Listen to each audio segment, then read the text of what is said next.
मैं जब जवान था, जब मैं यंग था, जब मैं अपने ऊपर भरोसा करता था, जब मैं दौड़ सकता था तेज, वो फंड सबसे तेज दौड़ रहा था, तो मैंने उसके ऊपर भरोसा कर लिया कि तुम मेरी जगह पे दौड़ो। ट्रक के पीछे लिखा रहता है जलो मत, बराबरी करो। हाँ जी। जलो भी, बराबरी मत करो, उसको बीट करो, खूब जलो आप सामने वाले से। जल भून जाओ कि वो इतना कैसे कमा रहा है, लेकिन इस जलने भूलने के एवज में आपको करना क्या है, उसको बीट करना है। यहाँ पर आपको ये ध्यान रखना और समझना बेहद जरूरी है कि पोर्टफोलियो मैनेजमेंट सर्विसेज अगर आपको कोई प्रोवाइड कर रहा है, इस केस में अगर आपके पास 50 लाख रुपए का इन्वेस्टमेंट नहीं है और सामने वाला आपको बोल रहा है कि हम आपको पोर्टफोलियो मैनेज करेंगे या पोर्टफोलियो मैनेजमेंट सर्विसेज हम आपको देंगे, इसका मतलब सामने वाला व्यक्ति क्या है, फ्रॉड है। अगर मेरे पास एक 20 साल का लड़का आएगा या 20 साल की कोई लड़की आएगी, वो बोलेगी कि मेरे को 2000 रुपीज इन्वेस्ट करना है, तो मैं उसको सलाह दूंगा कि 2000 रुपीज उसको कंप्लीटली एग्रेसिव फंड्स में इन्वेस्ट करना चाहिए, और वो भी सिंगल फंड में नहीं बल्कि मल्टीपल फंड्स में इन्वेस्ट करना चाहिए। अग्रेसिव फंड्स मतलब? अब एग्रेसिव फंड्स का मतलब क्या हुआ?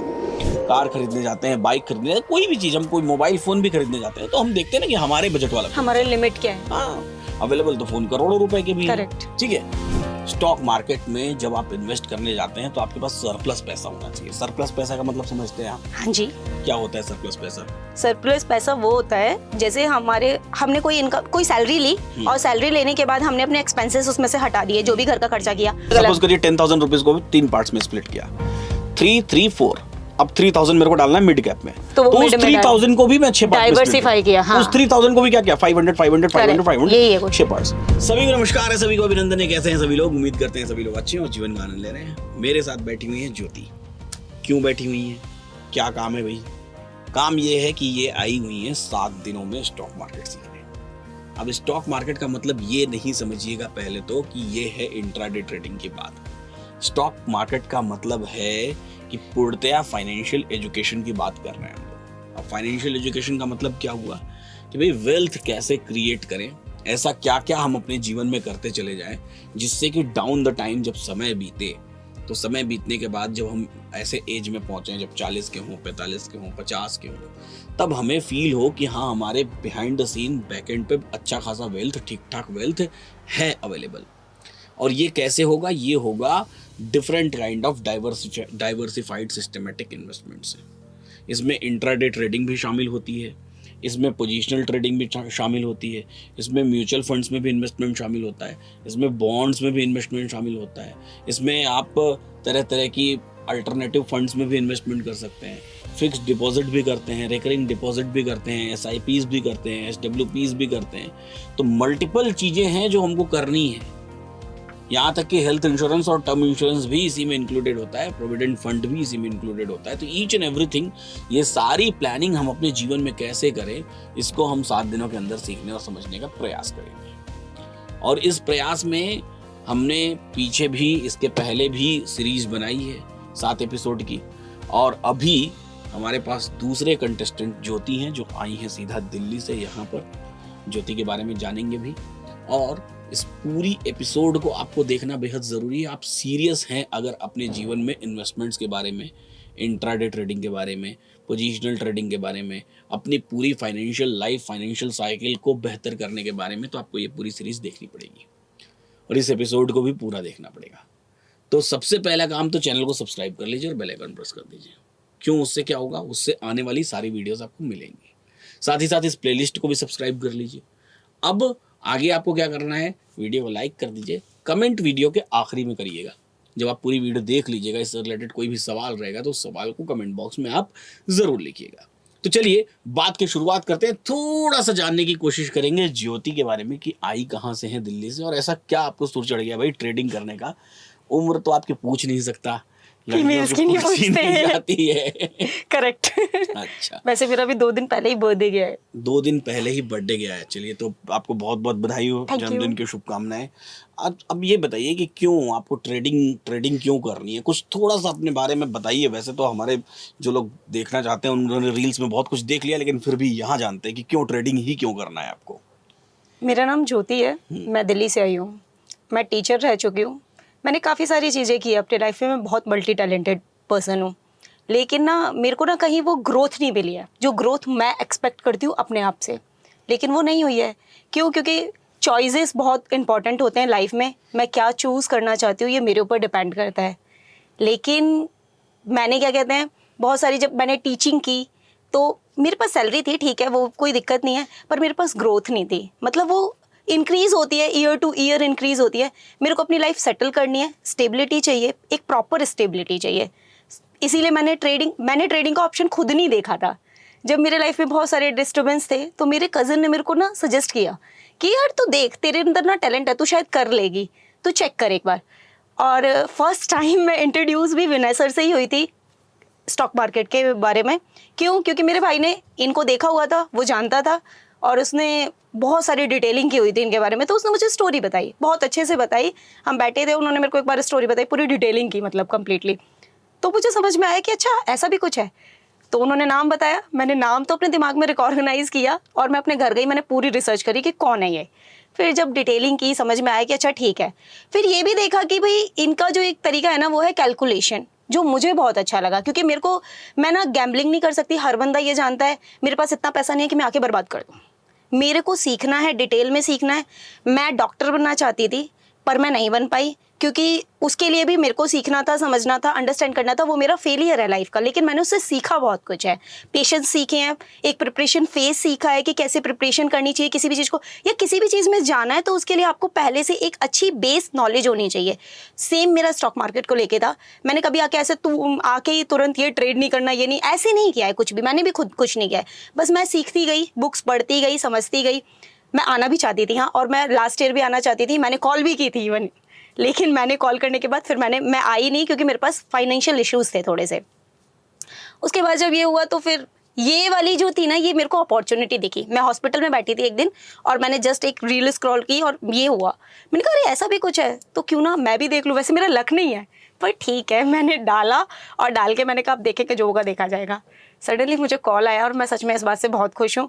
इवन मेरे बर्थडे के टाइम आया तो मुझे तो बस ये लगा कि भगवान जी ने मुझे खुद ही गिफ्ट सर्व कर दिया कि लो जी ले जाओ। और फिर मैं यहाँ आ गई। बर्थडे पे कॉल आया तो आखिर ये बात क्या कर रही है ये वाला, कि कैसे ये यहाँ पहुंची है, इस बारे में तो आपको आगे मैं बताऊंगा। इसको सस्पेंस रहने देते हैं कि आप यहाँ कैसे आके बैठ सकते हैं। हाउएवर, स्टॉक मार्केट में जब आप इन्वेस्ट करने जाते हैं तो आपके पास सरप्लस पैसा होना चाहिए। सरप्लस पैसा का मतलब समझते हैं आप? हाँ जी। क्या होता है सरप्लस पैसा? सरप्लस पैसा वो होता है जैसे हमने कोई इनकम, कोई सैलरी ली और सैलरी लेने के बाद हमने अपने एक्सपेंसेस उसमें से हटा दिए, जो भी घर का खर्चा किया, कुछ भी किया, मतलब XYZ। आपके बहुत सारे वैरायटीज ऑफ एक्सपेंसेस होते हैं घर में, लेकिन उसके बाद एक थोड़ी सी इनकम आपके पास बचती है जिसको आप यूज नहीं करते कहीं पर भी, लेकिन आप चाहते हो कि उससे आपकी ग्रोथ हो। तो वो आपका एक्स्ट्रा इनकम नहीं, एक्स्ट्रा पैसा जो बचा हुआ है आपके सारे एक्सपेंसेस में से। मान लो आपने 100 रुपये कमाए, उस पर आपने 80 खर्च कर दिए, 10 आपने सेविंग्स रख ली कि भाई कभी कोई दिक्कत होगी फ्यूचर में तो ये कर लेंगे। उसके बाद भी तो हमारे पास 10 रुपये बचे। अब जब 10 बचे तो उसका क्या करेंगे? तो मेरे को फ्यूचर में ग्रोथ चाहिए। अब मैं अपॉर्चुनिटीज़ ढूंढूंगी ना कि क्या करूँ, कहाँ जाऊँ, कैसे करूँ, भाई क्या करूँ इस 10 पैसे का। तो जब मेरे को 10 रुपये के बारे में पता चलेगा तो मैं देखूंगी और जाके तो क्या आपके पास ये सरप्लस पैसा है? फिलहाल तो मेरे पास नहीं है। तो अगर फिलहाल आपके पास ये सरप्लस पैसा नहीं है तो सबसे बड़ा मुद्दा ये है कि आप इंट्राडे ट्रेडिंग कर ही नहीं सकती। करेक्ट। तो जब भी आपको इंट्राडे ट्रेडिंग यहाँ से करना होगा, मतलब हम डिफरेंट काइंड ऑफ चीजें सीखेंगे यहाँ पर, लेकिन वो जो भी हम अप्लाई करेंगे वो हम जब तक हमारे पास सरप्लस पैसा नहीं होगा तब तक हम अप्लाई नहीं करेंगे। करेक्ट। ठीक है। जब हमारे ऊपर जीवन में लाइबिलिटीज होती हैं, जब हमारे ऊपर जीवन में बहुत सारे ऐसे खर्चे होते हैं जिन खर्चों को हमको करना ही करना है। करेक्ट। तो जो ये, इसको हम इन्वेस्टमेंट बोलते हैं। ज़्यादातर लोग अपने जीवन में समझते क्या है, ज़्यादातर लोग अपने जीवन में ये समझते हैं कि वो उधार में जीवन जी रहे हैं, तो ऑल ऑफ सडन आएंगे, कुछ पैसा और उधार लेके स्टॉक मार्केट में ट्रेडिंग करेंगे और वहाँ से पैसा बनाएंगे और अपना सारा उधार चुका लेंगे। करेक्ट। लेकिन ये सिर्फ मुंगेरी लाल के हसीन सपने हैं जो कभी पूरे नहीं हुए, जो कोई नहीं कर सकता। करेक्ट। स्टॉक मार्केट की इंट्राडे ट्रेडिंग वो ट्रैप है, वो जंजाल है, वो दलदल है जिस दलदल में अगर आप बिना पैसे के आएंगे तो आपकी कोई सुनवाई नहीं है। करेक्ट। आप उसमें चले जाएंगे, डूब जाएंगे, खत्म हो जाएंगे, कोलैप्स हो जाएंगे, बर्बाद हो जाएंगे। हाँ जी। तो बात तो यहाँ से शुरुआत हुई। करेक्ट। तो सरप्लस पैसा होना बेहद ज़रूरी है, लेकिन अगर सरप्लस पैसा नहीं है तो हमको किस तरह के इन्वेस्टमेंट्स करने चाहिए,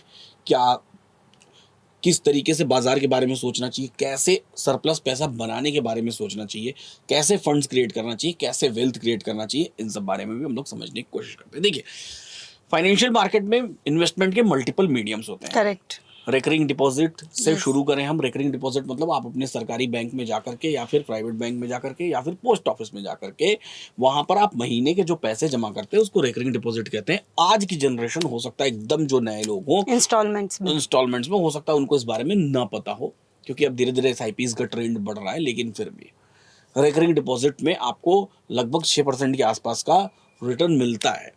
लेकिन रिकरिंग डिपॉजिट के अलावा फिक्स डिपॉजिट जैसे भी इंस्ट्रूमेंट होते हैं, जिन इंस्ट्रूमेंट्स को हम लोग सेफ इंस्ट्रूमेंट या कंजर्वेटिव इंस्ट्रूमेंट्स कहते हैं। करेक्ट।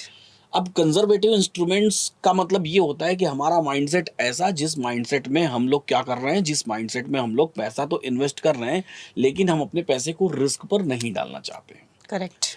आपके जीवन में आपके पोर्टफोलियो का कुछ ना कुछ हिस्सा इस हिस्से में भी होना चाहिए। हाँ जी। ऐसा नहीं है कि आप पूरा पैसा उठा के एग्रेसिव इन्वेस्टमेंट्स में ही डालेंगे। करेक्ट। कुछ पैसा आपका इस हिस्से में भी होना चाहिए। हम्म। अब कंजर्वेटिव से थोड़ा ऊपर बढ़ेंगे तो हम आते हैं मॉडरेट इन्वेस्टमेंट्स में। अब मॉडरेट इन्वेस्टमेंट्स क्या होते हैं? जहां पर हम थोड़ा सा रिस्क लेने का प्रयास करते हैं। Correct. हम खुद नहीं लेते हैं बल्कि हम किसी के थ्रू उस रिस्क को लेते हैं। हाँ जी। तो ऐसे केस में हम स्टॉक मार्केट में म्यूचुअल फंड्स में इन्वेस्टमेंट कर सकते हैं, ETFs वगैरह ले सकते हैं, या फिर किसी को हम कह सकते हैं कि हम हमारा पोर्टफोलियो मैनेज करें। ऐसे केस में पोर्टफोलियो मैनेजमेंट सर्विसेज में अगर आप जाते हैं तो इसमें भी समस्या क्या होती है मैं बता देता हूँ। आज के समय में मल्टीपल, आपके पास भी कई बार फ़ोन कॉल्स आते होंगे जो आपको एडवाइस करने के लिए फ़ोन कॉल करते होंगे कि आप स्टॉक मार्केट में ट्रेड करते हैं या नहीं करते हैं, है ना। तो होता क्या है कि पोर्टफोलियो मैनेजमेंट सर्विसेज वो कहते हैं कि हम आपका पोर्टफोलियो मैनेज कर देंगे। यहाँ पर आपको ये ध्यान रखना और समझना बेहद ज़रूरी है कि पोर्टफोलियो मैनेजमेंट सर्विसेज अगर आपको कोई प्रोवाइड कर रहा है, इस केस में मिनिमम आपका इन्वेस्टमेंट 50 लाख रुपए होना चाहिए। अगर आपके पास 50 लाख रुपए का इन्वेस्टमेंट नहीं है और सामने वाला आपको बोल रहा है कि हम आपको पोर्टफोलियो मैनेज करेंगे या पोर्टफोलियो मैनेजमेंट सर्विसेज हम आपको देंगे, इसका मतलब सामने वाला व्यक्ति क्या है? फ्रॉड है। वो आपके साथ एक फ्रॉड करने की कोशिश कर रहा है। क्यों करने की कोशिश करें? क्योंकि अलाउ ही नहीं करती है कि 50 लाख रुपए से नीचे आप पोर्टफोलियो मैनेज करें। अब उससे नीचे क्या, अगर मेरे पास 50 लाख नहीं है तो फिर मैं क्या करूं? अब उससे नीचे आते हैं तो फिर आप इन्वेस्टमेंट एडवाइजर की सर्विसेज ले सकते हैं। इन्वेस्टमेंट एडवाइजर आपको इंट्राडे के टिप्स नहीं देता। इन्वेस्टमेंट एडवाइजर आपका ओवरऑल पोर्टफोलियो को आपको गाइड करेगा कि आप किस तरीके से अपने पोर्टफोलियो को कंस्ट्रक्ट कर सकते हैं। मतलब ऐसा नहीं कि इन्वेस्टमेंट एडवाइजर आपको बोलेगा कि इंट्राडे में बाई कर लो, ये निफ्टी खरीद लो, निफ्टी बेच दो, ये कर दो, वो कर दो। एक रिपोर्ट देता है वो बेसिकली। रिपोर्ट नहीं, आपको इन्वेस्टमेंट की एडवाइस करेगा कि आपके पास, आपने बताया कि मेरे पास सरप्लस है 10 रुपए। Okay. अब इस 10 रुपए को कैसे कैसे गाइड करना है वो बता देगा कि ऐसे ऐसे आप कर सकते हो, आप उसको जाके खुद से इन्वेस्ट कर सकते हो। ये एडवाइजर का काम है। हाँ, ये एडवाइजर का काम है। और इसके लिए कोई आपका मिनिमम अमाउंट तो नहीं होना चाहिए, लेकिन उसकी फीस आपकी लगभग 2.5% के आसपास होती है आपके AUA की। अब 2.5% AUA का मतलब क्या होता है? जितना एसेट अंडर मैनेजमेंट उस इन्वेस्टमेंट एडवाइजर के अंडर रहेगा। सपोज करिए कि आपका टोटल 1 लाख रुपए आपने साल में दिया, तो उस इन्वेस्टमेंट एडवाइजर की फीस होगी 2,500 रुपये पूरे साल की, बस इतनी ही होती है। अब अगर कोई आपसे बोलता है कि इससे ज़्यादा फीस है या इससे ज़्यादा हम कलेक्ट करना चाहते हैं, इससे ज़्यादा लेना चाहते हैं, फिर again you need to careful. ये मैं नहीं कह रहा हूँ कि अभी वो फ्रॉड है, हो सकता है कि वो फीस चार्ज कर सकता है, बट हमको हमेशा अपने रिटर्न्स को देखना चाहिए। आप सपोज करिए कि साल में रिटर्न कमाएंगे X%, ठीक है। अब X में से 2.5% आपने दे दिया इन्वेस्टमेंट एडवाइजर को, ठीक है, तो आपका ओवरऑल रिटर्न क्या हुआ? X minus 2.5। लेकिन इसी केस में अगर आपने इन्वेस्टमेंट एडवाइजर को आपने कमाया X और दे दिया 2X फीस के फॉर्मेट में, तो आप चलेगा लॉस में। आपको समझ ही नहीं आएगा, है ना, आपको समझ ही नहीं आएगा। तो इसलिए जब भी आप इन्वेस्टमेंट एडवाइजर को फी पे कर रहे हैं तो सबसे पहले तो अपनी इन्वेस्टमेंट देखिए कि मेरी इन्वेस्टमेंट कैसी है, ये देखना बेहद जरूरी है आपको। इसी तरीके से अगर आपको इंट्राडे ट्रेडिंग करनी है तो इंट्राडे ट्रेडिंग में जरूरत है आपको किसी हेल्प की, तो या तो आप खुद से सीख सकते हैं या अदरवाइज आप किसी रिसर्च एनालिस्ट की सर्विस ले सकते हैं। आरए रिसर्च एनालिस्ट, जो सेबी से रजिस्टर्ड रिसर्च एनालिस्ट हो। यहां पर भी आपको क्या ध्यान रखना है? Again you need to take care of your investment, कि आप ऐसा नहीं करेंगे कि आपकी इन्वेस्टमेंट लाख रुपए है और आप 50,000 की सर्विस लेने चले जा रहे हैं। RA can give you 1.5 lakh rupees. RA आपसे 1 साल में चार्ज कर सकता है, और आरए के लिए कोई क्राइटेरिया भी नहीं कि आपका इन्वेस्टमेंट कितना होना चाहिए। आपका इन्वेस्टमेंट 20,000 है, आरए आपसे 1.5 लाख रुपए चार्ज कर सकता है। That is the right of the research analyst. लेकिन आपको ये खुद को समझना है कि जब आप किसी रिसर्च एनालिस्ट के पास जाके उनकी सर्विस लेना चाह रहे हैं तो ऐसे केस में आपकी इन्वेस्टमेंट क्या है और आपको कितना उनको पे करना चाहिए। अगर कोई आरए आपके बजट के बाहर है तो आप दूसरा आरए ढूंढिए, दूसरा रिसर्च एनालिस्ट ढूंढिए जो आपके बजट में आता हो। ठीक वैसे ही जब हम अपनी कार खरीदने जाते हैं, बाइक खरीदने जाते हैं, कोई भी चीज़, हम कोई मोबाइल फ़ोन भी खरीदने जाते हैं तो हम देखते हैं ना कि हमारे बजट वाला हमारे लिमिट क्या है। हाँ, अवेलेबल तो फ़ोन करोड़ों रुपए के भी हैं। करेक्ट। ठीक है, तो ये तो हो गए डिफरेंट काइंड ऑफ लोग जो बाजार में सर्विसेज देते हैं। म्यूचुअल फंड्स में भी इसी तरीके से दो तरह के सर्विसेज होती है। एक डायरेक्ट इन्वेस्टमेंट होता है जो आप अपने ब्रोकर के थ्रू कर लेते हैं, और दूसरा रेगुलर इन्वेस्टमेंट्स होता है जो आप डिस्ट्रीब्यूटर के थ्रू करते हैं। डिस्ट्रीब्यूटर से भी कई बार आप गाइडेंस ले सकते हैं, जिस केस में कई बार डिस्ट्रीब्यूटर अगर आपको अच्छा मिल गया तो आपको बेहतर वो सलाह दे सकता है कि किस किस तरीके से। डायरेक्ट वाले में आपकी अगर खुद की समझ है तो आप खुद से कर सकते हैं। इसी तरीके से सेफ इन्वेस्टमेंट्स के फॉर्मेट में जैसे आरडी होता है, एफडी होता है, उसी तरीके से डायरेक्टली अगर आप सरकारी बॉन्ड्स में इन्वेस्ट करना चाहें तो आरबीआई रिटेल में आप डायरेक्टली इन्वेस्ट कर सकते हैं। आरबीआई रिटेल का अकाउंट बनाना बेहद आसान होता है, और आरबीआई रिटेल में आप डायरेक्टली अकाउंट अगर आपने बना लिया तो वहाँ सरकारी बॉन्ड्स में आप इन्वेस्ट कर सकते हैं। उनके रेट ऑफ रिटर्न्स भी नॉमिनल होते हैं, मतलब फिक्स डिपॉजिट जैसे ही होते हैं। तो ये तो different kind of mediums of investment हो गए। बाकी पीएफ वगैरह और ये सारी चीजें, पेंशन स्कीम, बहुत सारी चीजें। करेक्ट। अब आते हैं हम लोग कि अगर हम इस दुनिया में आ गए जहां पर हम म्यूचुअल फंड और इंट्राडे ट्रेडिंग और पोजिशनल ट्रेडिंग हमको करनी है तो हम कैसे करें और क्या क्या करें। तो म्यूचुअल फंड्स के बारे में हम चलेंगे किसी अलग एपिसोड में। अब हम लोग कहाँ से चल रहे हैं, हम लोग सबसे सेफेस्ट मीडियम से चलेंगे। इन्वेस्टमेंट करना जो हम लोग सीखेंगे ना, सबसे सेफेस्ट मीडियम से सीखना शुरू कर रहे हैं। तो आरडी करना आपको आता है, म्यूचुअल फंड्स में इसके बाद लेटर जाएंगे, हाँ लेटर जाएंगे। फिक्स डिपॉजिट करना आता है। हाँ जी। अब सेफेस्ट में गवर्नमेंट के रिटेल बॉन्ड्स में कैसे इन्वेस्ट करते हैं ये आपको पता है? ऐसे करना नहीं आता, पर थोड़ी डिटेलिंग तो पता है। क्या डिटेलिंग पता है? जैसे बॉन्ड्स वगैरह खरीद सकते हैं हम। हाँ।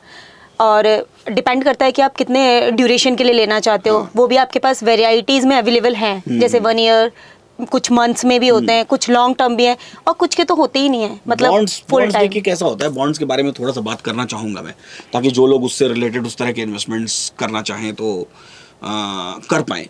बॉन्ड्स बेसिकली होता क्या है, बॉन्ड्स कॉर्पोरेट और गवर्नमेंट दोनों तरह के होते हैं। ठीक है, ओके। जो कॉर्पोरेट बॉन्ड्स होते हैं उनकी रेटिंग होती है। गवर्नमेंट बॉन्ड्स जो होते हैं, गवर्नमेंट बॉन्ड्स में गवर्नमेंट की सिक्योरिटी होती है। हाँ जी।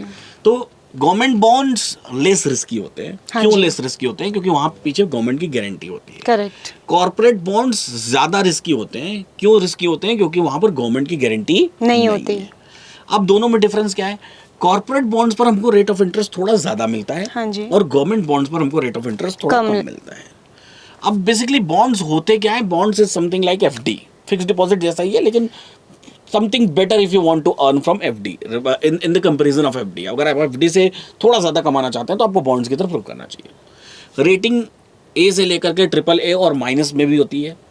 अब ये रेटिंग जितनी कम रहेगी उतना ज़्यादा आपको रेट ऑफ इंटरेस्ट मिलेगा, मतलब उतना ज़्यादा इंटरेस्ट रेट आपको मिलेगा, रेट ऑफ रिटर्न मिलेगा आपके इन्वेस्टमेंट पे, लेकिन उसका रिस्क, डिफॉल्ट रिस्क उतना ही ज़्यादा रहेगा।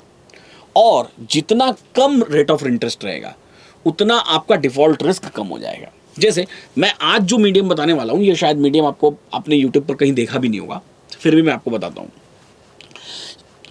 ये जो मीडियम है ये आरबीआई रिटेल डायरेक्ट होता है। अब ये आरबीआई रिटेल डायरेक्ट है क्या? रिजर्व बैंक ऑफ इंडिया, जिसको हम लोग बोलते हैं बैंकों का बैंक। आरबीआई में आप अपना कभी अकाउंट ओपन नहीं कर सकते। हाँ जी। क्योंकि आप बैंक्स में अकाउंट ओपन करते हैं, आरबीआई उनको मैनेज करता है। लेकिन इतने सालों में पहली बार आरबीआई ने ये सुविधा दी है कि आप डायरेक्टली आरबीआई में अपना रिटेल डायरेक्ट अकाउंट खोल सकते हैं। ओके। ये डायरेक्ट अकाउंट कोई सेविंग अकाउंट नहीं है, कोई ट्रेडिंग अकाउंट भी नहीं है। इस डायरेक्ट अकाउंट पर आप बैंक यानी कि गवर्नमेंट, जो सरकार जो पैसा डिमांड करती है, आप उस पैसे में इन्वेस्ट कर सकते हो और सरकार से रिटर्न ले सकते हो आप गवर्नमेंट से।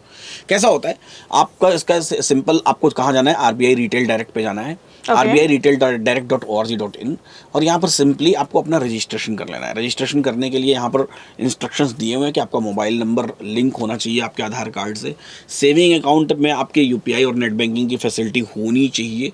सिग्नेचर इमेज चाहिए होगा, जो भी अकाउंट होल्डर होगा उसका पैन कार्ड का डिटेल चाहिए होगा।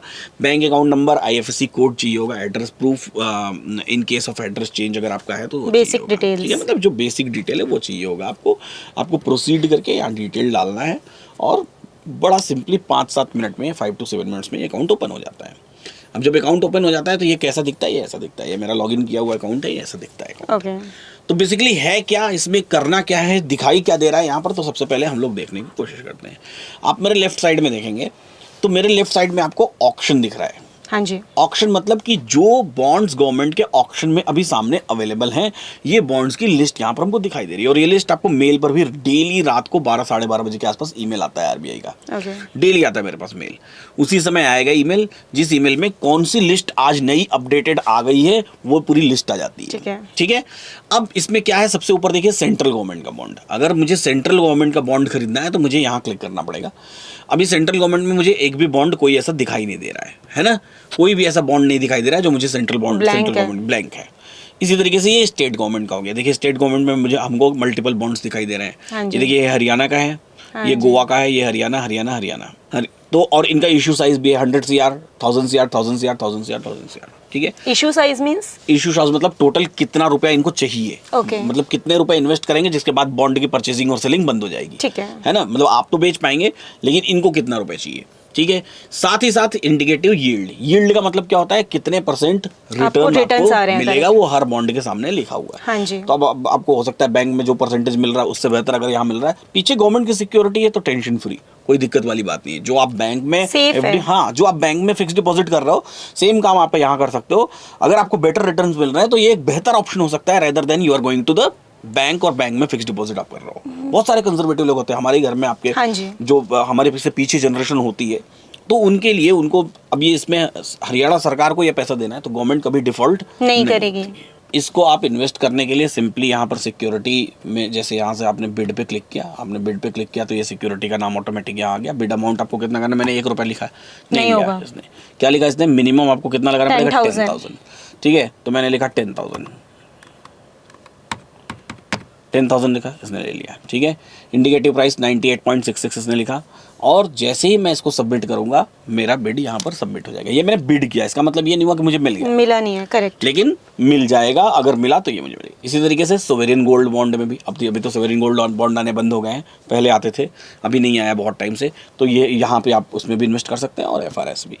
तो जो भी सेगमेंट में आपको दिख रहा है और जो भी सेगमेंट में आपको यहाँ पर रिटर्न्स दिख रहे हैं, उस तरह के रिटर्न्स में आप RBI रिटेल में इन्वेस्ट कर सकते हैं। RBI रिटेल में डायरेक्टली आप इन्वेस्ट कर रहे हैं, पीछे गवर्नमेंट की सिक्योरिटी है, यानी कि फिक्स डिपॉजिट आप जो करने जा रहे हैं, जो सबसे most conservative method of investing है इन इंडिया, हाँ, उसमें से एक है RBI रिटेल।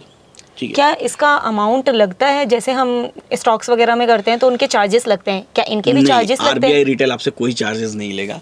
ये एक डायरेक्ट आप सरकार को पैसा, सीधा समझिए कि आप गवर्नमेंट को पैसा दे रहे हैं कि ये लीजिए आप डेवलपमेंट करिए। जैसे गवर्नमेंट बजट निकालती है, गवर्नमेंट बहुत सारे काम करती है, तो वो काम के लिए पैसा आता कहाँ से, यहीं से आता है। हम अपना पैसा उठा के सरकार को देते हैं कि लीजिए मेरा पैसा रखिए, मेरे पैसे को आप यूज़ करिए कंट्री में, उसके बदले में मुझे इंटरेस्ट रेट आप पे करिएगा। तो गवर्नमेंट हमको वो इंटरेस्ट रेट पे करती है, जिसको हम यील्ड बोलते हैं। हाँ जी। और ये हम आसानी से सिंपली, अगर हमारा बैंक अकाउंट में नेट बैंकिंग या UPI एक्टिव है तो हम आसानी से इसमें इन्वेस्ट कर सकते हैं। किसी भी थर्ड पार्टी की जरूरत नहीं है, ना ही किसी से आपको पूछने की जरूरत है। आपको आना है, यील्ड देखना है, यील्ड ठीक ठाक आपको दिख रहा है, आप आके यहाँ पर इन्वेस्ट कर सकते हैं। सपोज करिए कि एक ही नौकरी 3 तरह के लोग कर रहे हैं। सपोज करिए कि एक क्लैरिकल जॉब है, क्लर्क की जॉब है, जहाँ पर आपको लिखने पढ़ने का काम करना है। ठीक है, लिखने पढ़ने का काम करना है। एक किसी स्कूल में कोई एक क्लर्क बन गया, एक ऐसा स्कूल, सपोज करिए एक आप टीचर थे तो एक ऐसा स्कूल सपोज करिए जिस स्कूल में सिर्फ 500 बच्चे पढ़ते हैं। हाँ जी। एक वहाँ का क्लर्क हो गया, जॉब सेम कर रहा है वो। कोई एक ऐसा स्कूल जिस स्कूल में 5000 बच्चे पढ़ते हैं, वहाँ का क्लर्क हो गया। एक सरकारी गवर्नमेंट स्कूल, वहाँ का क्लर्क हो गया। या फिर एक कोई बैंक, वहाँ का क्लर्क हो गया। या फिर कोई एक CA कंपनी, वहाँ का क्लर्क हो गया। हर क्लर्क की सैलरी अलग अलग होगी। हाँ जी। कैटेगरी एक ही है, काम सभी लोग कर रहे हैं, सब क्लर्क ही है, सभी लोग क्लर्क, लेकिन सबके सैलरी कमाने के अलग अलग अंदाज हैं, सैलरी कमाने का पैसा अलग अलग है। ठीक वैसा ही यहाँ भी है।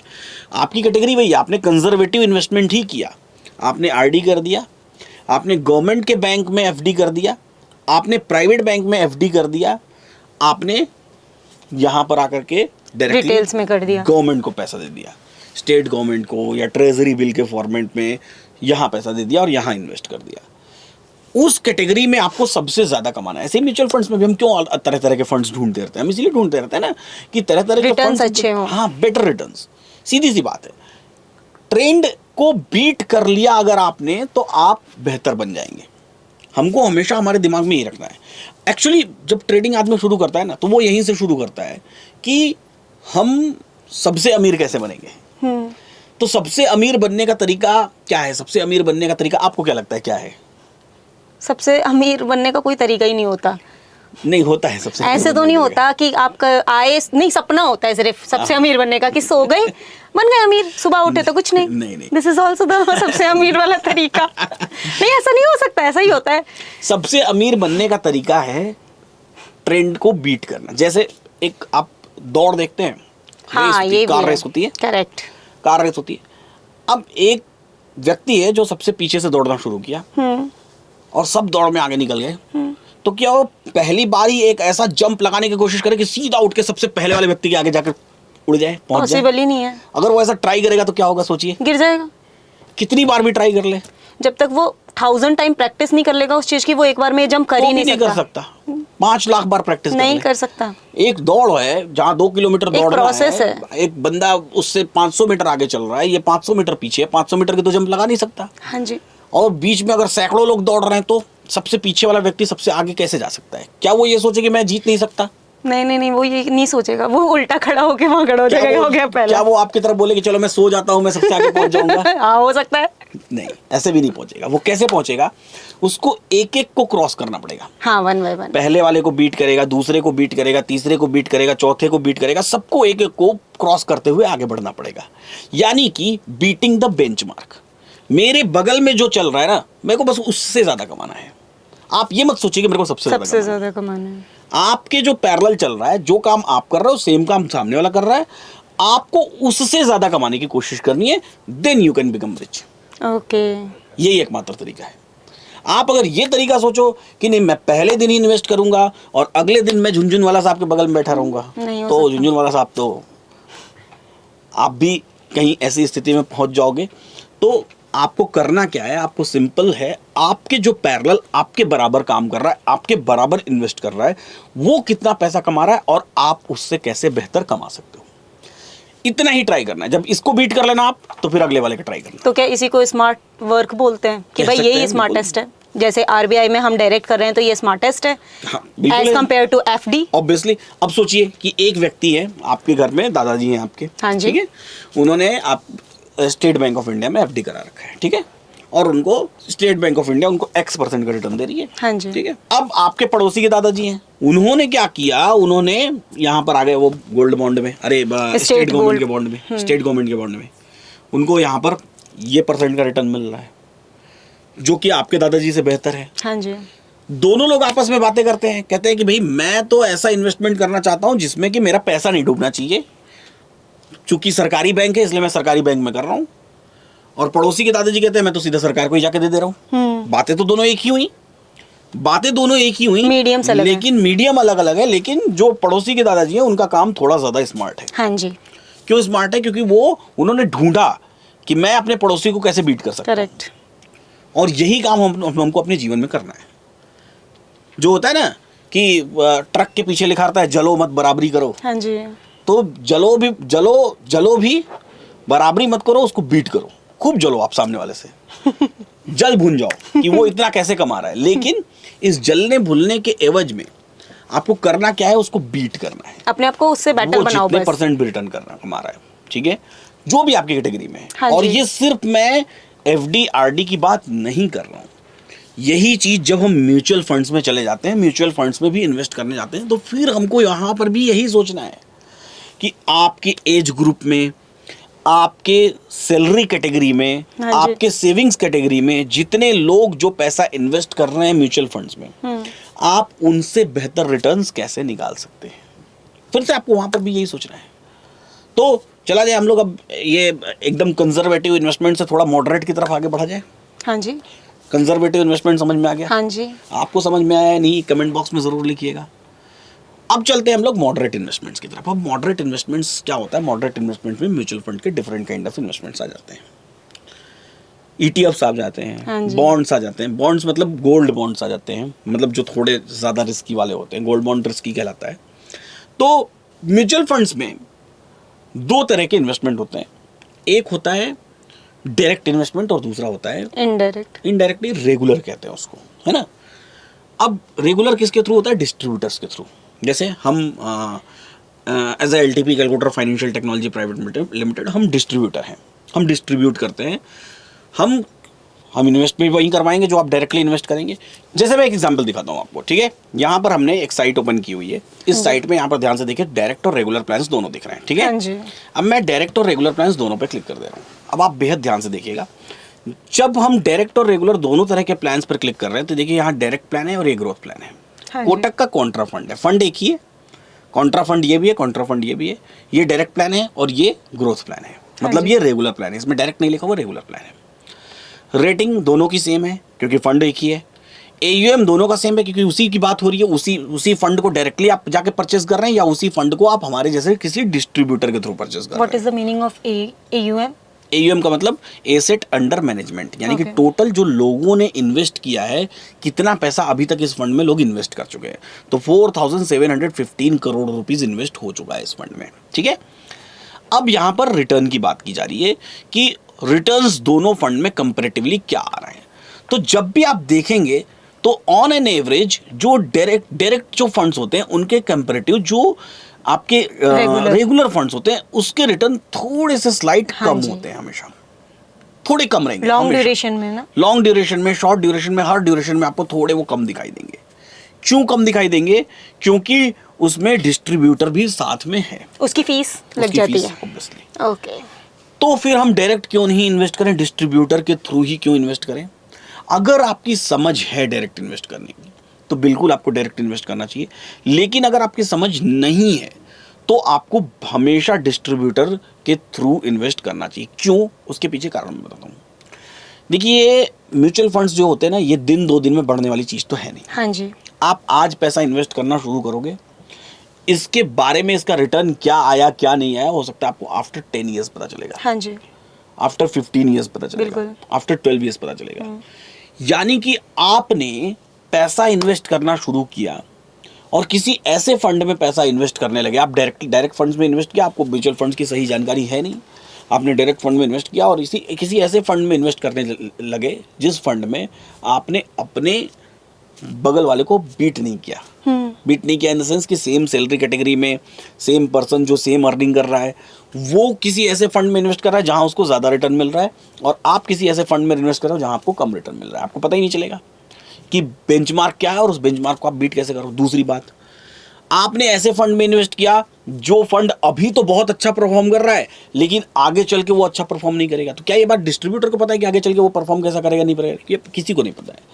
लेकिन जो डिस्ट्रीब्यूटर होता है, डिस्ट्रीब्यूटर चूंकि डिस्ट्रीब्यूशन बहुत टाइम से कर रहा है, उसको एक्सपीरियंस उसी बात का है, उसने एग्जाम भी उसी बात का दिया है, उसको समझ भी उसी बात की है कि किस तरह के फंड्स में किस तरह की ग्रोथ होती है, किस तरीके से फंड्स का डाइवर्सिफिकेशन किया जाता है, आपकी किस उम्र में किस तरह का फंड्स आपके पोर्टफोलियो में होना चाहिए। तो ऐसे केस में डिस्ट्रीब्यूटर्स का आपको सहारा कई बार लेना जरूरी है। बेसिकली उनका मैनेजमेंट बहुत अच्छा होता है। बहुत अच्छा कहना एक गलत शब्द है, अच्छा? इसको अच्छा भी कहना गलत शब्द है। फिर उनका वो प्रोसेस फॉलो करते हैं, उसमें अच्छा या खराब कुछ नहीं हो सकता, वो सिस्टमेटिक रहेंगे, उसी सिस्टमेटिक प्रोसेस को फॉलो करेंगे। जैसे मैं एग्जांपल देता हूँ, मेरे पास अलग अलग तरह के लोग आए जो मेरे से सलाह मांगे कि मुझे कहाँ इन्वेस्ट करना चाहिए, तो मैं कैसे सलाह दूंगा समझने की कोशिश करिएगा। अगर मेरे पास एक 20 साल का लड़का आएगा या 20 साल की कोई लड़की आएगी, वो बोलेगी कि मेरे को 2000 रुपीज़ इन्वेस्ट करना है, तो मैं उसको सलाह दूंगा कि 2000 रुपीज़ उसको कंप्लीटली एग्रेसिव फंड्स में इन्वेस्ट करना चाहिए, और वो भी सिंगल फंड में नहीं बल्कि मल्टीपल फंड्स में इन्वेस्ट। अग्रेसिव फंड्स मतलब? अब एग्रेसिव फंड्स का मतलब क्या हुआ? एग्रेसिव फंड्स का मतलब हुआ, जैसे आप ये देखिए यहाँ पर मल्टीपल तरह के फंड्स दिख रहे हैं। जैसे आदित्य बिरला सन लाइफ लार्ज कैप फंड है, ये हाँ जी, लार्ज कैप फंड है। ऐसे ये सारे लार्ज कैप फंड की लिस्ट है। इसी तरीके से स्मॉल कैप फंड्स की लिस्ट हो सकती है। सब टाइप में देखिए, फ्लेक्सी कैप हो गया, फोकस्ड हो गया, फंड ऑफ फंड हो गया, है ना, इंडेक्स फंड हो गया, लॉन्ग मिड कैप फंड हो गया, मल्टी कैप फंड हो गया, सेक्टोरियल फंड हो गया, स्मॉल कैप हो गया। थीमेटिक। एग्रेसिव का मतलब हो गया जिसमें सारा पैसा उसका ऐसे इंस्ट्रूमेंट में लग रहा है जिसमें एग्रेशन हो, जैसे इक्विटी, 100% इक्विटी में सारा पैसा लग रहा है, गोल्ड 100% गोल्ड में सारा पैसा लग रहा है। लेकिन यही इक्विटी की जगह मैं डेट में पैसा लगा दूंगा तो मेरा फंड एग्रेसिव नहीं रहेगा। इट मीन्स कि ये डाइवर्सिफाई नहीं है, डाइवर्सिफाइड नहीं है, एग्रेसिव ऐसा डाइवर्सिफिकेशन नहीं कह सकते। जैसे सपोज करिए कि आपने डेट में पैसा लगाया तो आपका रिटर्न क्या हो गया, सेफ हो गया। मैंने कैसा बताया, ये दोनों एकदम एक दूसरे के कॉन्ट्राडिक्टरी होते हैं, उल्टा होते हैं। जितना सेफ रिटर्न रहेगा, जितना सेफ रहेगा आपका फंड, उतना कम रिटर्न रहेगा, और जितना रिस्की रहेगा आपका फंड, जितना एग्रेसिव रहेगा आपका फंड, उतना ज्यादा रिटर्न रहेगा। इनवर्स प्रोपोर्शन है। हाँ, कह सकते हैं। अब कोई 20 साल का बच्चा है, उसको इन्वेस्ट करना शुरू करना है, उसके पास पूरी लाइफ पड़ी हुई है। डाउन द टाइम कोई भी चीज़ हमेशा महंगी होती है, उसको 2000 रुपीज़ ही सिर्फ इन्वेस्ट करना है। तो मैं उसको हमेशा ये एडवाइस करूंगा कि सबसे ज़्यादा जो भी फंड्स एग्रेसिव हों वहाँ जाना चाहिए। अब उसने डायरेक्ट, अब उसको हो सकता है ये बात नहीं समझ हो, क्योंकि वो पहली बार इन्वेस्ट कर रहा है, तो हो सकता है शायद उसको ये बात नहीं समझ में हो। अब वो आया 20 साल का बच्चा और किसी थीमेटिक फंड में इन्वेस्ट कर दिया। मैं ऐसे बहुत सारे फंड्स मेरे पास आते हैं। हमारे पास क्या होता है कि जैसे हमारे पास मल्टीपल तरह के लोग होते हैं जो अपना फंड पूरा का पूरा शिफ्ट करवाना चाहते हैं, ट्रांसफर करवाना चाहते हैं, तो वो लोग भी आते हैं। तो जब मैं देखता हूँ, अब उन्होंने 10 साल से इन्वेस्ट किया हुआ है, और जब उनका वो एज था एग्रेसिव इन्वेस्ट करने वाले का, तब वो कंजर्वेटिव इन्वेस्ट कर गए, थीमेटिक फंड में जाकर इन्वेस्ट कर दिया, या किसी डेट फंड में जाकर के इन्वेस्ट कर दिया, और वो फंड में उनका पैसा पड़ा हुआ है। तो ऐसे केस में क्या हुआ, उन्होंने बेंचमार्क को बीट नहीं किया। मतलब उनके साथ साथ जो लोग दौड़ रहे थे ना, वो दौड़ में आगे निकलते चले गए, धीरे धीरे, और वो पीछे होते चले गए, धीरे धीरे। हमको क्या करना है, हमको वही प्रोसेस फॉलो करनी है। हमको अगर रेस में सबसे आगे पहुंचना है, तो सबसे आगे वाले के बारे में ना सोच के ठीक मेरे से आगे जो चल रहा है, मेरे को उसके बारे में सोचना पड़ेगा। और ये हर इन्वेस्टमेंट में होगा, हर बार ये मैं बात करूंगा, इस पूरी सीरीज में इस बात को मैं करता रहूंगा।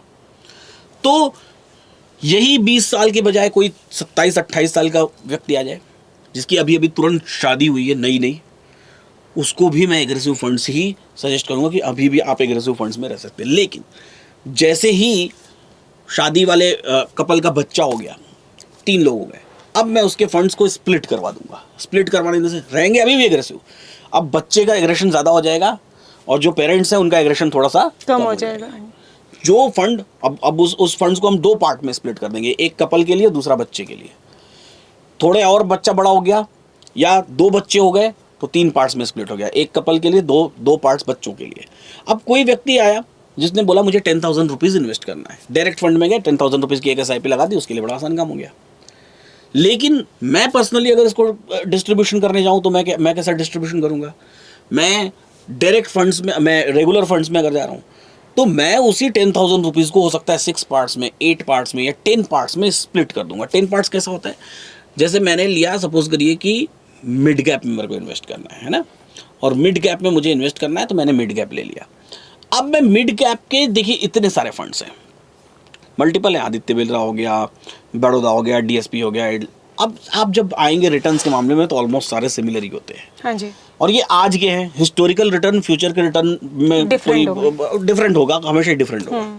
कभी कोई आगे बढ़ेगा, कभी कोई आगे बढ़ेगा। हो सकता है आज की डेट में आप चेक कर रहे हो, तो आज की डेट में ये दिख रहा है, आप 6 महीने बाद चेक करोगे तो हो सकता है टॉप पे कोई और बैठा रहेगा। हमेशा कोई एक ही नहीं बैठा, चल रही है, कोई भी आगे हो सकता है। इनकी भी लड़ाई चल रही है ना, ये भी आपस में कॉम्पीट कर रहे हैं एक दूसरे से, ये भी ट्रेंड को बीट कर रहे हैं। तो हम किसी एक पे भरोसा क्यों करें? हमने आदित्य बिरला पे सपोज करिए भरोसा कर लिया, कल को HDFC मिड कैप सबसे आगे निकल गया, तो हम क्या करेंगे? अब हम तो पीछे रह गए। हम तो आदित्य बिरला पे भरोसा करके बैठे हुए थे। हमने सपोज करिए एक्सिस पे भरोसा कर लिया, कल को ICICI आगे निकल गया, तो फिर हम क्या करेंगे? हम क्या करेंगे? हम किस पे भरोसा करेंगे? हम बैलेंस करेंगे, डाइवर्सिफाई करेंगे। मतलब हम उठाएंगे, 10 पार्ट में स्प्लिट करेंगे, 10 में पैसा डाल देंगे। जो आगे तुम लोग आपस में लड़ते रहो, हम आगे जाएंगे, हम तो आपके साथ आगे चले जाएंगे। ठीक है, कोई ना कोई तो जाएगा ना उसमें से। हाँ जी। तो हम मल्टीपल जगह स्प्लिट कर देंगे, एकदम डाइवर्सिफाई कर देंगे। मिड कैप में ही जाके, मिड कैप में मतलब बेसिकली किसी और में एग्जांपल था, मिड कैप तो एक एग्जांपल था, किसी भी फंड में हम जा रहे हैं। मेरा क्वेश्चन ये है कि मिड कैप की ही कैटेगरी में या लार्ज कैप के जब जैसे किसी भी कैटेगरी में अलग अलग, सपोज करिए 10,000 रुपीज को 3 पार्ट्स में स्प्लिट किया, 3, 3, 4, अब 3,000 मेरे को डालना है मिड कैप में, तो उस 3,000 को भी मैं 6 पार्ट में डाइवर्सिफाई किया। हाँ। उस 3,000 को भी क्या किया, 500, 500, 500, 500, 6 पार्ट्स।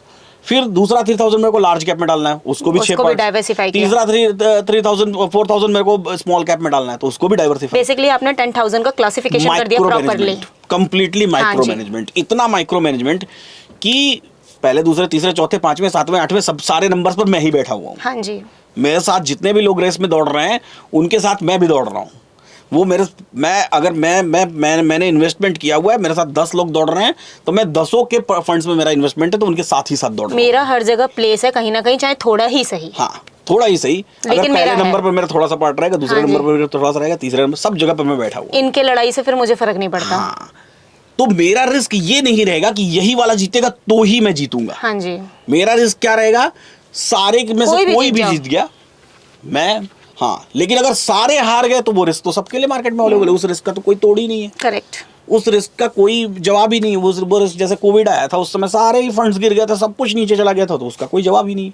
वो तो सबके लिए। उस तरह के रिस्क को हम लोग सिस्टमेटिक रिस्क कहते हैं मार्केट में। सिस्टमेटिक रिस्क और अनसिस्टमेटिक रिस्क, दो तरह के रिस्क होते हैं। ये जो हम मैनेजमेंट करते हैं, हम अनसिस्टमेटिक रिस्क है। कोई भी कंपनी बंद हो गई, एमसी बंद हो गई कि भाई ये आपका पैसा है, यहाँ तक का रिटर्न ले लीजिए, तो ऐसे केस में हम कम से कम पछताएंगे तो नहीं। हम भी डूब गए उसके साथ। डूब नहीं गए हम हमारा इन्वेस्टमेंट अब पीछे हो गया, क्योंकि अब हम फिर नया शुरू से शुरू करेंगे ना। अब नए जिस भी फंड की एनएवी लेने जाएंगे, वो तो मेरे को शुरू से अब की एनएवी मिलेगी। हाँ जी, है ना। तो ऐसे केस में हमको कभी पछतावा नहीं होगा जब हम डाइवर्सिफाइड रहेंगे। लेकिन अगर हम कभी सिंगल फंड में, अकेले फंड में बैठे हुए हैं और पूरे जीवन उसी में इन्वेस्ट किए हुए हैं और उसी फंड के भरोसे ही चलते रहे, और वही फंड हमारे रिटायरमेंट के स्टेज में आकर के रेस में जो सबसे आगे दौड़ रहा था, जब मैं जब जवान था, जब मैं यंग था, जब मैं अपने ऊपर भरोसा करता था, जब मैं दौड़ सकता था तेज, वो फंड सबसे तेज दौड़ रहा था, तो मैंने उसके ऊपर भरोसा कर लिया कि तुम मेरी जगह पे दौड़ो। वो दौड़ना शुरू किया। अब मैं जब बूढ़ा हो गया हूँ, जब मैं दौड़ नहीं सकता, मैं 50 साल का हो गया, अब मेरे अंदर क्षमता नहीं है कि मैं दौड़ पाऊँ, तब मैंने उसके ऊपर भरोसा किया था, क्योंकि वो सबसे तेज दौड़ रहा था। आज वो सबसे धीमा दौड़ रहा है। अब मेरे पास भी दौड़ने की काबिलियत नहीं है, उसके पास भी दौड़ने की काबिलियत नहीं है, तो मैं तो बहुत पीछे रह गया अपने जीवन में। इसलिए कभी भी हमको इन्वेस्टमेंट जब भी करना है तो डाइवर्सिफाइड इन्वेस्टमेंट करना है, बजाय कि हम सिंगल फंड पर कोई भरोसा करने जाएं। और डाइवर्सिफाइड फंड्स के लिए बेहतर ये है कि हम डायरेक्ट फंड्स में, अगर आपको समझ है तो बहुत बढ़िया है, आपका कोई इन्वेस्टमेंट एडवाइजर है तो बहुत बढ़िया, हम आपको सलाह दे रहे हैं, तो otherwise you should go head through the distributor के थ्रू जाना चाहिए आपको, और डाइवर्सिफाई करवाना चाहिए उनसे फंड। इज दिस पॉसिबल कि आप मिनिमम अमाउंट से भी डाइवर्सिफाई कर सकते हो? बहुत बहुत रेयर, मतलब बहुत स्मॉल अमाउंट है आपका, तब भी आप डाइवर्सिफाई कर सकते हो, क्योंकि इतनी सारी कंपनी के लिए आपके पास एटलीस्ट मिनिमम कुछ तो अमाउंट होना चाहिए ना। डाइवर्सिफिकेशन के लिए जैसे हम लोग डाइवर्सिफिकेशन करते हैं तो 1000 रुपीज़ से भी डाइवर्सिफिकेशन हो जाता है। मतलब आपके पास 1000 रुपीज़, आप डायरेक्ट करने जाएंगे तो आपको नहीं लगेगा, आपको मिनिमम 500 रुपीज़ एक फंड में डालना पड़ेगा। लेकिन डाइवर्सिफाइड हम करेंगे तो 1000 रुपीज़ से भी हो सकता है, 1500 रुपीज़ से भी हो सकता है, 2000 रुपीज़। अच्छा, वी आर डिस्ट्रीब्यूटर तो कोई भी अमाउंट चलेगा, लेकिन अगर हम डायरेक्ट करेंगे तो हमें वो एक फिक्स्ड अमाउंट मिनिमम एक अमाउंट देना पड़ेगा। करेक्ट। तो हम डाइवर्सिफाई करते हैं तो 3 फंड्स में हो जाएगा 300 रुपये, 350 रुपये। बेसिकली ये एक ऐसा सीन है कि मैं अपनी कार खुद चलाऊं या मैं किसी और से चलवाऊं, बस चलाए वो। हाँ, ये एक ऐसा सीन है। बिल्कुल सीधी सी बात है, बिल्कुल सीधी सी बात है। तो और ये डायरेक्ट इन्वेस्टमेंट्स होता है आपके फंड्स में, ये पैसा आपका है, आप जब चाहे तब विड्रॉ कर, हमारा कोई होल्ड नहीं होता है। जस्ट वी डायरेक्ट यू, हम आपको गाइड करते हैं कि आप यहाँ जाके कर दीजिए, और आप उस तरीके से इन्वेस्टमेंट करते हैं। ठीक। तो 2 तरह के इन्वेस्टमेंट्स हमने सीखे आज। पहला हमने सीखा क्या कि डायरेक्ट एकदम कंजर्वेटिव इन्वेस्टमेंट कैसा होता है, वो आरबीआई रिटेल और वो सारी बातें। दूसरा हमने सीखा क्या कि मॉडरेट इन्वेस्टमेंट कैसा होता है। अब तीसरा नंबर किसका आता है? एग्रेसिव का। Aggressive, highly risky. हाँ, लेकिन एग्रेसिव, हाँ, इक्विटी। तो एग्रेसिव की बात आज तो करेंगे नहीं, एग्रेसिव की बात करेंगे हम अगले एपिसोड में। ओके। तो पहला एपिसोड आपको कैसा लगा? मतलब क्या अभी फील हुआ? आप वहाँ से यहाँ आए, वहाँ से यहाँ आए, बैठे आप, एक दिन आपने खर्च किया, इतनी चीजें सीखी, क्या फील हुआ आपको? इंटरेस्टिंग। कुछ बातें, कुछ ज्ञान के चक्षु खुले। हाँ, ज्ञान के चक्षु भी खुले। हाँ। लेकिन मेरे लिए तो सच बताऊं, मैं अकेले बहुत कुछ करती हूँ, तो फिर ये वाली चीज आ जाती है कि टीचर नहीं है, और मेरा तो सबसे पहला चक्षु आपको देखते ही खुल गया था। सिंपल सी बात। तो मैं वैसे शॉक्ड हो गई थी, क्योंकि मुझे नहीं पता था कि आप बैठे होंगे। तो ये चल रहा है हमारा। अब वो राज की बात बता देता हूँ, जो कैसे ये आई है यहाँ पर। ये हमारा 7 डेज कंटेस्ट चल रहा है, 7 डेज चैलेंज का कंटेस्ट चल रहा है। इनके पहले जो कंटेस्टेंट आए थे उनकी सीरीज ऑलरेडी आई बटन में दी हुई है, वहाँ से जाके आप उनके 7 एपिसोड्स देख सकते हैं। अभी हमारे साथ ज्योति जी हैं। ज्योति जी ने एक ज़बरदस्त सा कमेंट किया था, मैं आपको स्क्रीन पर दिखा रहा हूँ, आपकी स्क्रीन पर दिखाई दे रहा है, और आप भी देख लीजिए, आपके पीछे स्क्रीन पर आपको दिखाई दे रहा है आपका कमेंट। ठीक है, तो इस कमेंट के थ्रू ये यहाँ पहुँची हैं। आप भी अगर बेहतर कमेंट करेंगे, ज़बरदस्त कमेंट करेंगे, तो यहाँ बैठ सकते हैं। अदरवाइज़ कमेंट बॉक्स में एक लिंक दी हुई है, वहाँ पर आप लिंक में जाके गूगल फॉर्म फिल कर सकते हैं। वहाँ हम स्पिन द व्हील करते हैं, स्पिन द व्हील में भी अगर आपका नाम आ गया तो आप यहाँ आएंगे। यहाँ आने की खासियत क्या है? ऐसा नहीं है कि आपको अपना पैसा लगा के आना है, फीस देना है, पैसा वैसा तो नहीं लगा ना? नहीं। अंडर द टेबल किसी ने पैसा तो नहीं मांग लिया? नहीं।